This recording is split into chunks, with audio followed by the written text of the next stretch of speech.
Hello बच्चों, let's read this question. The question says, assertion A, osmotic pressure is a colligative property.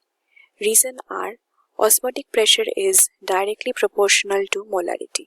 तो हमको यहाँ पे question में दोनों स्टेटमेंट्स दिए गए हैं और हमको फाइंड आउट करना है कि ये जो पहला स्टेटमेंट है ये करेक्ट है कि नहीं और दूसरा स्टेटमेंट भी करेक्ट है कि नहीं, और अगर इन दोनों करेक्ट है तो दूसरा स्टेटमेंट जो है वो पहले स्टेटमेंट होने का कारण को डिफाइन करता है कि नहीं। तो हम इस क्वेश्चन का की कंसेप्ट क्या होगा देख लेते हैं।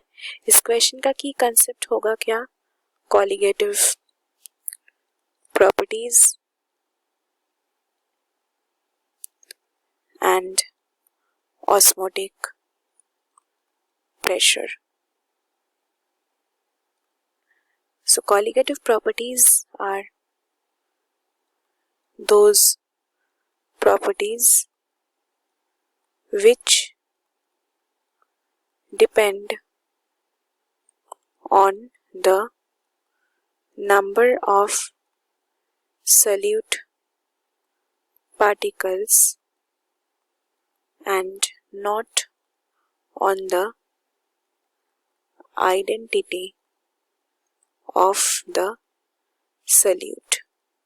तो कॉलिगेटिव प्रॉपर्टी ये होता है, वो प्रॉपर्टीज होता है जो सल्यूट पार्टिकल्स का नंबर के ऊपर डिपेंड करता है और सल्यूट कैसा है उसका आइडेंटिटी के ऊपर नहीं डिपेंड करता है।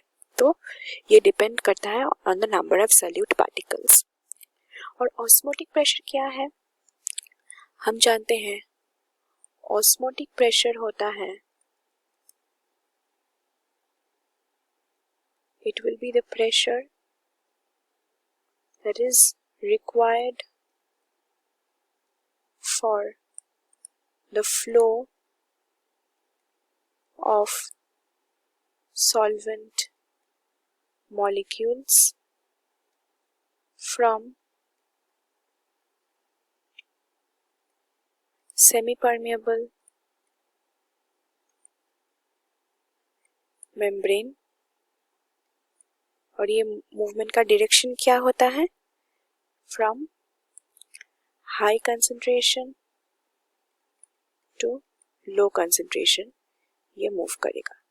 तो ये ऑस्मोटिक प्रेशर जो है ये डिपेंड करता है on the number of solid particles, therefore it depends on number of solid particles. हमने देखा क्योंकि बाय डेफिनेशन ये आता है। Therefore, हम क्या कह सकते हैं कि ऑस्मोटिक प्रेशर और OP is a colligative property। तो हमारा assertion जो है ये वाला स्टेटमेंट तो एकदम करेक्ट है। और ऑस्मोटिक प्रेशर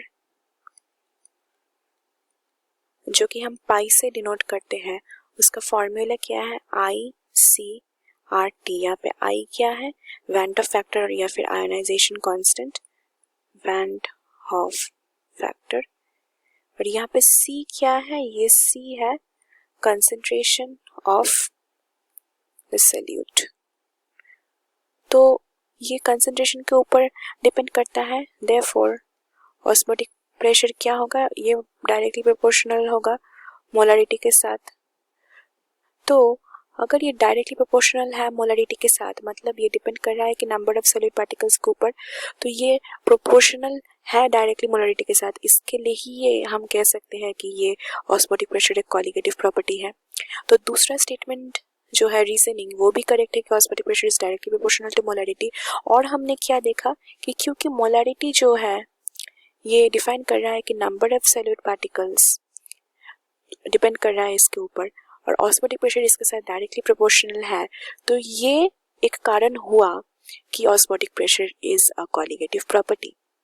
देयरफॉर हम क्या कह सकते हैं कि reason is the correct explanation of the assertion. तो हमारा ऑप्शन ए यहाँ पे करेक्ट होगा, क्योंकि यहाँ पे बोल रहा है कि both assertion and reason are correct statements and reason is the correct explanation of the assertion A.